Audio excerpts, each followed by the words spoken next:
के जरिए से आपका समाज में सुधार आएगा, इस्लाह होगी, मुआशरा और सोसाइटी दुरुस्त होगी। मेरे दोस्तों, इसीलिए मैं कमेटी वालों से, अब्दुल्लापुर वाले सिर्फ नहीं बल्कि तमाम मदारिस के कमेटियों से और जिम्मेदारान से गुजारिश रखूंगा कि इन्हीं मदारिस की 4 दीवारों से आप कोशिश करिए कि जो बच्चा कुरान मजीद की तालीम सीख लिया, हदीस की तालीम सीख लिया, कुरान मजीद समझ लिया, उन्हीं में से आप चुनिए कि हम लोग एक अहले हदीस का लॉयर पढ़ाऊंगा।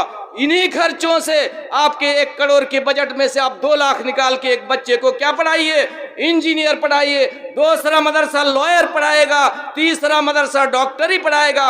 ऐसे करते करते इलाके में चंद सालों में इन लोगों की जाल बिछ जाएगी, ये लोग फैल जाएंगे। तब आप गैर मुस्लिमों के लॉयर के पास जाने की आपको जरूरत नहीं पड़ेगी। आपका अहले हदीस का बच्चा लॉयर होगा और आपकी परेशानियों को सुधारने के लिए आपके सामने, आपके साथ में खड़ा होगा। अल्लाह ताला हम लोगों को सही राह पर चलने की तौफीक दे, सही समझ अता फरमा और दीन की सही खिदमत, समाज और माशरे की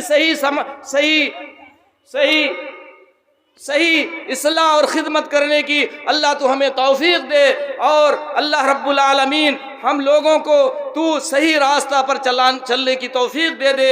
हमारे उलमा की और मदरसे वालों की इज्जत करने की हमें तौफीक दे दे या रब्बल आलमीन। व आखिरु दावाना अनिल हम्दुलिल्लाहि रब्बिल आलमीन। अस्सलामु अलैकुम व रहमतुल्लाहि व बरकातुहू।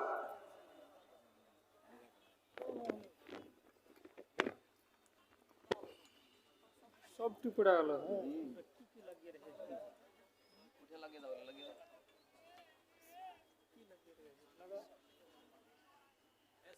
बेंधे दाओ दरकार।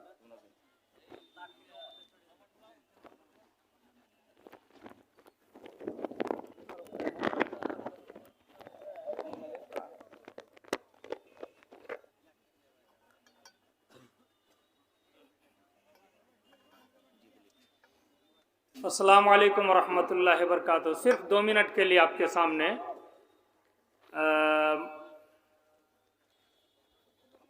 दस्तारबंदी के बाद से उलमाए किराम ने आपके सामने बहुत सारी बातें रखी। मौलाना आदिल रियाजी साहब आए, अज़मत कुरान पर तकरीर की, उनके बाद